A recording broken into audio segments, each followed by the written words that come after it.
Funding for the production of Folks is provided in part by the Friends of LPB. First of all, Rule 48 is aimed at all youngsters in high school because they nearly all participate in some form of extracurricular activity. And it says that intellectual achievement is as important as athletic achievement or musical achievement while you're in school.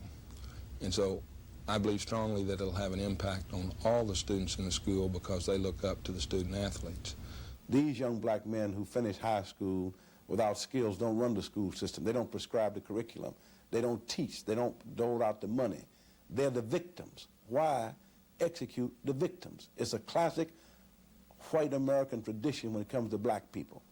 And it's either open racism or ignorant racism, accidental racism. In any event, we'd be just as dead. Hello, everyone. I'm Rob Hinton. And I'm Genevieve Stewart. Are black college athletes experiencing 4 years of playing eligibility and 2 years of academic credits? And is too much emphasis placed on athletics in the black community? These are just a couple of the questions we'll try to answer today as we take a look at black contributions in the area of sports. We'll also have a discussion about some of the problems facing black college athletes. That and more today on Folks. Everybody's just folks, just plain old folks. Everybody just people all over the world. Folks to live, folks got to give, folks got to care, ooh, folks got to share. The world is small, so very small. What touches one of all, ooh, touches us all. To stay alive, just to survive, folks got to be in harmony. Everybody just folks, just plain old folks, just plain old folks. Everybody's just folks, everybody just folks, just plain old folks, just plain old folks. Everybody's just folks. Sports is an area in which blacks have captured worldwide attention. Black athletes have reached stardom in virtually all major sports engaged in by Americans. In doing so, the black athletes has created vast audiences of dedicated fans both at home and abroad. Now, time will not allow us to talk about all of the famous and successful black athletes, but as we conclude Black History Month, we would like to focus on some of them. We begin by taking a look at the man who broke the color barrier in Major League Baseball. That man, of course, was Jackie Robinson. His breaking the color barrier in organized baseball not only opened the door for other black players, but for black athletes in all Major League American sports. In the early 1800s, Tom Molino, a Virginia slave, was the first black to fight for the world's heavyweight crown, but he lost 2 bouts with the English champion, Tom Cribb. Jack Johnson was the first black heavyweight champion. He won the crown on December 26, 1908. Althea Gibson was the first black to play tennis at Wimbledon.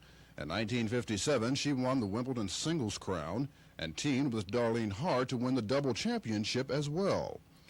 In the 1960 Olympics, Wilma Rudolph won 3 gold medals in the area of track and field, a remarkable accomplishment in light of the fact that she was unable to walk properly until she was 8 years old.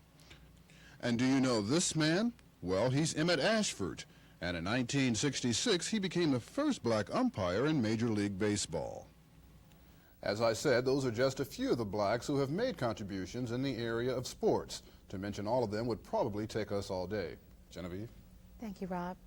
Most of our future professional athletes are today on college campuses, and many of them are black. But there are some strong feelings that a number of blacks competing in college sports will dwindle in the next several years, all because of a new NCAA rule recently voted to take effect in 1986 called Proposal 48. Proposal 48 says a high school senior must have at least a C average and score 15 out of a possible 36 on the ACT entrance test, or 700 out of a possible 1,600 on the SAT in order to be eligible for aid or compete in college athletics as freshmen.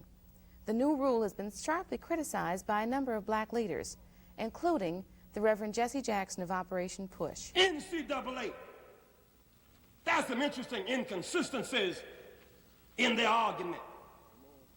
Well, they want to apply the rule to Division I,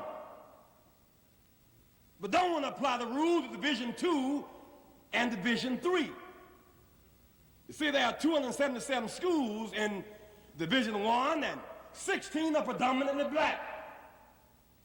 If their concern is academic excellence, then wherever their label is, there ought to be a commitment to academic excellence. Why must the NCAA fight for second-class academic athletic citizens? Secondly, why would the NCAA be arrogant enough to infringe upon academic freedom by imposing admissions standards? NCAA has no mandate to deal in curriculum and pedagogy. That's not its mandate.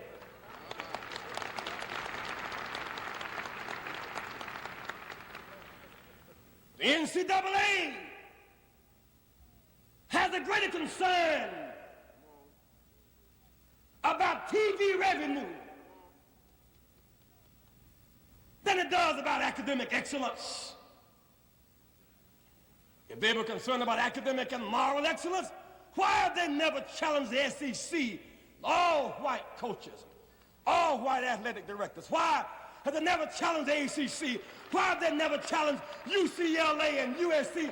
All these flagrant, immoral, illicit racial violations. Racism is a greater threat to the American social order than a grade point average. Grade points do not threaten the character of this nation. Racism does.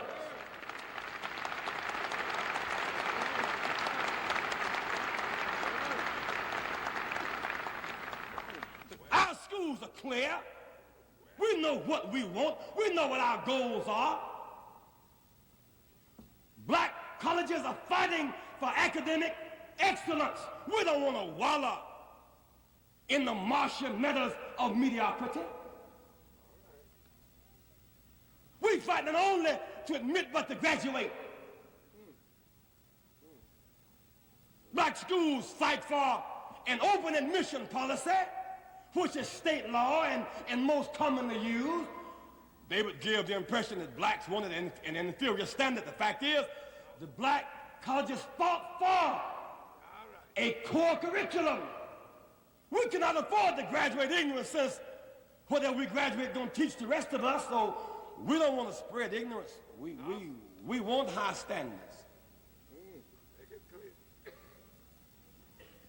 We know that standardized tests are not adequate predictors of academic development. We know that.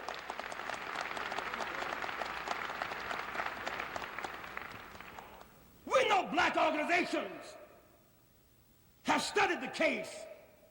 We know that standardized tests are unreliable. We believe in tests, but like the doctor's test, the doctor's test is to diagnose and then to deliver. That's why we trust the doctor's test.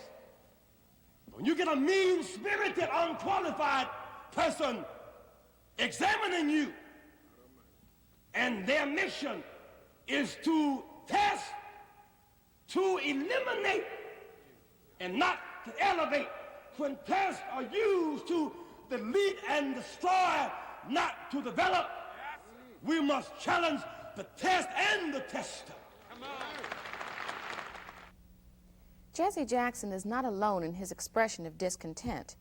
During a recent visit to Louisiana, we asked Benjamin Hooks, Executive Director of the NAACP, his reaction to the new rule.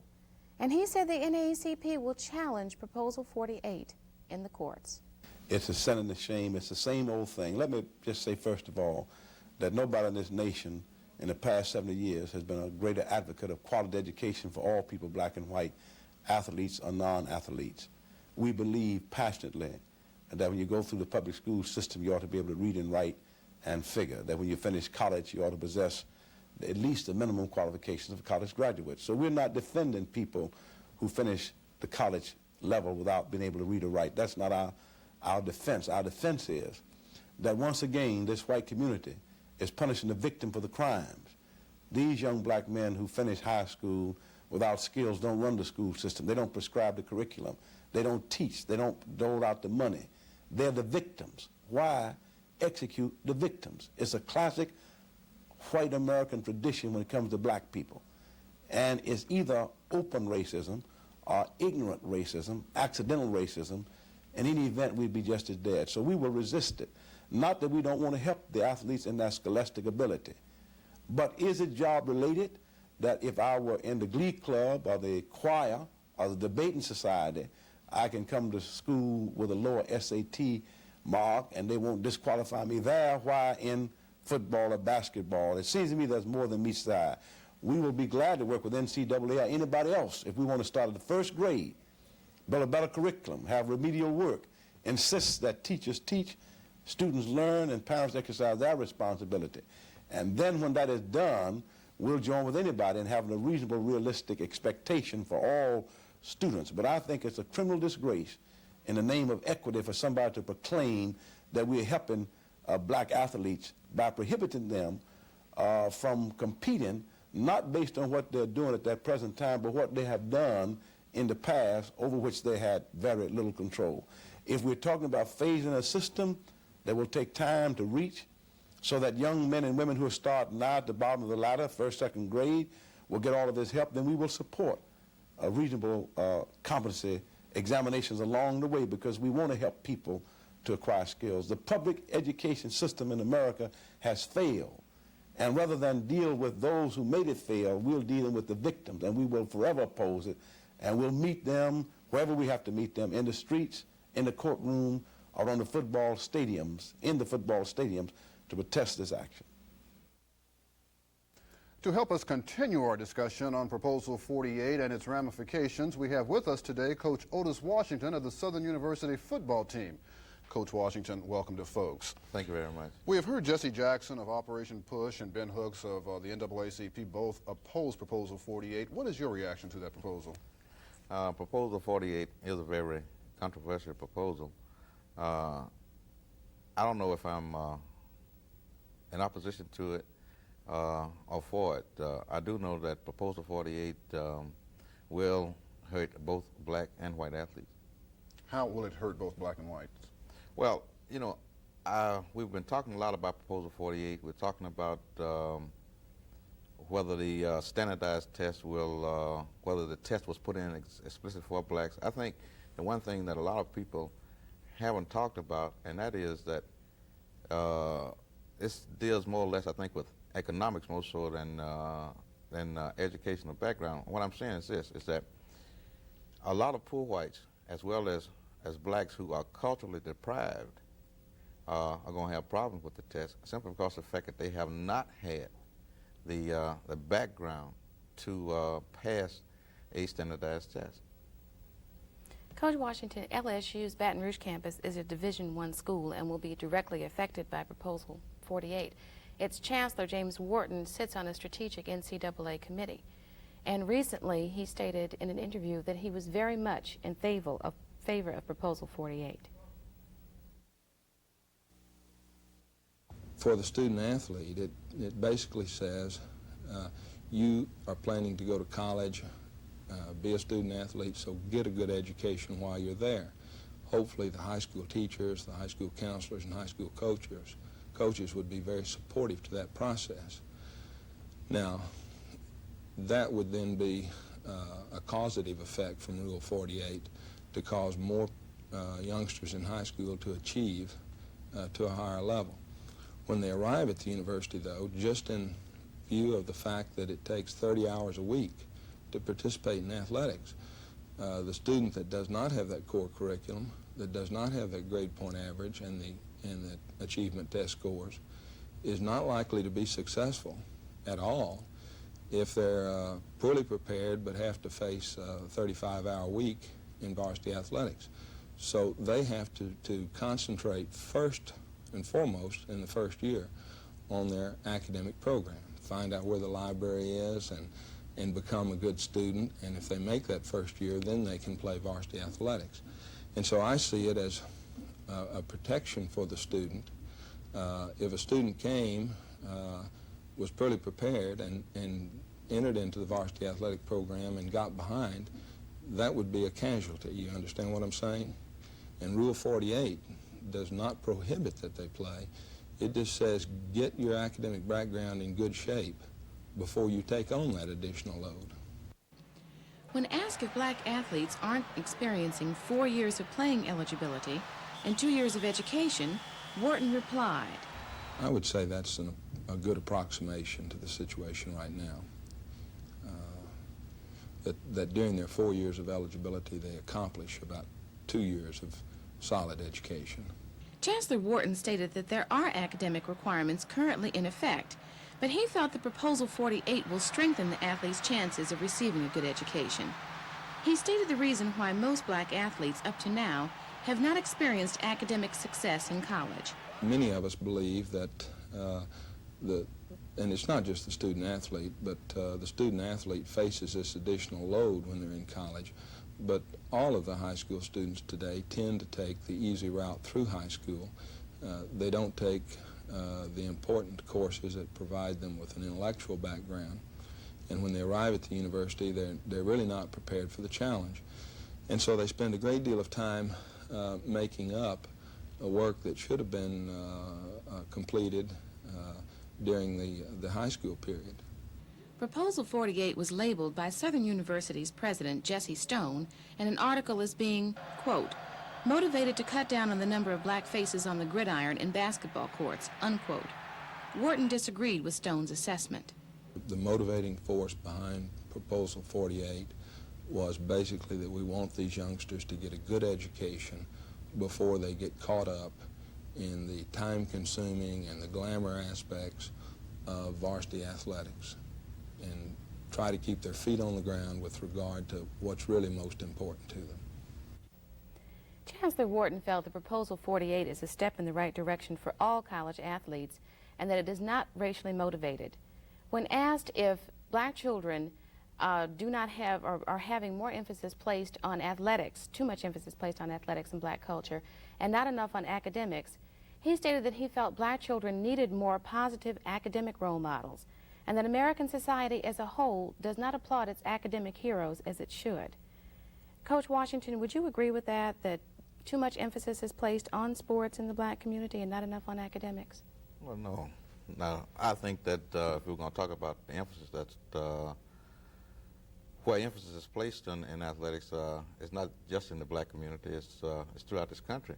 I think all you've got to do is take a look at at pro football on Sunday. How many people go to pro football games? How many people are watching pro football games on Sunday? Same thing in baseball season, same thing in basketball season. It's not a black problem as such. I think that what has happened is that a lot of people would have you believe that that blacks place more emphasis on sports heroes than any other heroes. But this is a country that worships athletic people as its heroes. Tell me, are black college athletes being used by their colleges in the college's process for striving for athletic revenues? Let me get this straight now. You asked me, college? Are black athletes being used by colleges while the colleges are trying to strive for athletic revenues, for more money from athletics? You mean black colleges or just colleges in general? Colleges in general. Okay. Well, there are athletes that are being used by colleges simply because of the fact that coaches' jobs depend upon how many wins they have, and the amount of money you make depends upon also how many wins you have and how many people you have in the stands. And as a result, athletes are being used. I think it's sad to say that blacks are being used maybe much more than whites are. But I think in the long run, athletes that go to predominantly white schools are ones who are getting fewer degrees than athletes who are in predominantly black schools. How much is that occurring today where we find black athletes being used primarily for their bodies instead of their minds?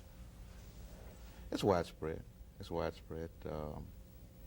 All you've got to do is to get some statistics over the past 10 years as the number of athletes that have graduated from different schools in the SEC, Big Ten, the Pac-10, and find out. You get a pretty good idea of how they're being used, whether they're graduating or whether they're just being used as athletes. But all the talk over recent years about academic excellence, has that helped in any way as far as to reduce the use or abuse of black athletes? I don't think so. I don't think so. In the recruitment process, are young black athletes encouraged to think that they'll become the next Earl Campbell when their chances of that happening are minuscule? Or are they told that you are here primarily to get your college degree and then concentrate on athletics? Well, I think that it all depends on who's doing the recruiting. And a lot of recruiters tell athletes what they want to hear.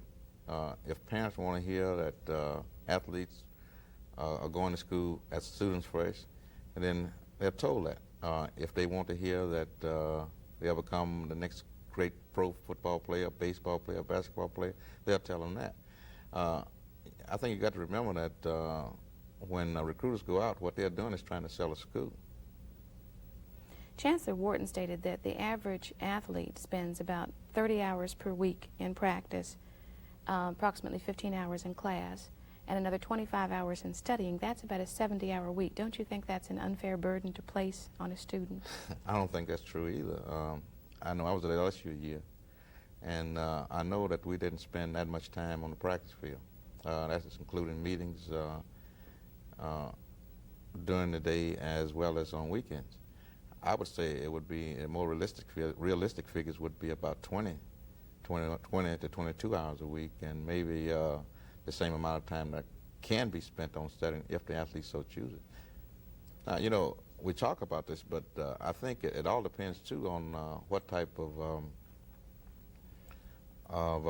academic setup that colleges have. Now, I know at Southern, our students have to go to study hall. They have to go to study hall for 2 hours a night. Now, this is mandatory. And by going to study hall 2 hours a night, you're looking at 10 hours there, and there is time for other study outside of class. Now, if they're taking a minimum of 14 hours, that means that they're in class at least 3 to 4 hours a day. So you're talking about 6 hours in the classroom. You're only practicing 2 hours on the field and about an hour in meetings. So you're talking about 3 hours a day. So the balance there heavily favors education, classwork. And then, too, we're talking about graduation. If you would take our statistics, say over the past 10 years, you'd find that 80% of our athletes have graduated. Coach, what kind of reaction have you gotten from other coaches about Proposal 48? Well, it varies, all depending on who you talk to. You know, I think that most coaches feel that they don't like, but most coaches don't like, rather, the standardized test. And this is, as I said earlier, the standardized test is the thing that makes Proposal 48 biased. It really does, because of cultural background and based also on economics. You know, I think someone said a few years ago, maybe not that long, is that if you would take the average middle-class white and give him a test on ghetto talk, he would fail it. But I had someone tell me that if you would take the math portion of one of these standardized tests, how can you say that's culturally biased? Don't we all add, subtract, multiply, and divide? Yeah, but then too, we're talking about cultural bias and also economics. If a young person grows up in a home that has no books, no newspapers, and no motivation, then how can he be taught these things? What kind of reaction have the players had if they were? None. None whatsoever? None at all. Speaking of players, what type of response have you received from your former athletes? Do they love you as a coach but are resentful of the system, feel as though they've been used? Well, I've only been in college coaching for 3 years, and we're going into my 3rd year as head coach at Southern. The athletes that I coached were mostly high school students, And I think that I'm in a better position to know whether an athlete was used, or how athletes were used, than most college coaches. I coached at St. Augustine High School. I was head coach down there for 10 years. And over that 10-year period, we must have sent over 100 athletes to major colleges. Notre Dame, Oklahoma, Nebraska, you name them. And I would say about 30% of those received degrees. When they come back to me, they tell me how they were being used and why, I guess. Now, why they went, because they chose to go to these universities because of the fact that when they were recruited, these universities were painted as being saviors for them. Chancellor Wharton conceded the point that the average athlete will finish 4 years of playing eligibility with only 2 years of solid education. Now, that's LSU. Now, you're saying that at Southern, 80% of your former athletes graduate with degrees. Would you say that that's true at most predominantly black colleges, that they'll finish and actually receive a degree? I think the chances are better. And I'm not being prejudiced because I'm not trying to throw a black and white thing. I'm just speaking facts. Like I said, we graduating, I think 9 or 10 people, and we're losing about 17 this year. And those fields range anywhere from electrical engineering to recreation, I think. Now, I don't know of any other students that have gone to any other universities that have gotten out in 4.5 years. If you could change anything regarding NCAA requirements in the future to help protect the academic status of athletes, what would it be? Well, I think that people should dig into backgrounds of individuals more, rather than just making a hard, fast rule. If we're going to set up rules and make sure that we want to make sure that these rules are rules that everyone can use, or everyone can live by. Okay. Thank you very much, Coach Washington, for being here with us today. We certainly appreciate you coming. Thank you. It's been my pleasure. And next week, we'll be taking a break from folks for the next several weeks so that we can take part in Festival 83, which gets underway March the 5th. We hope that you will join us then. We'll be back a month from today with more topics and things of interest. Until that time, so long.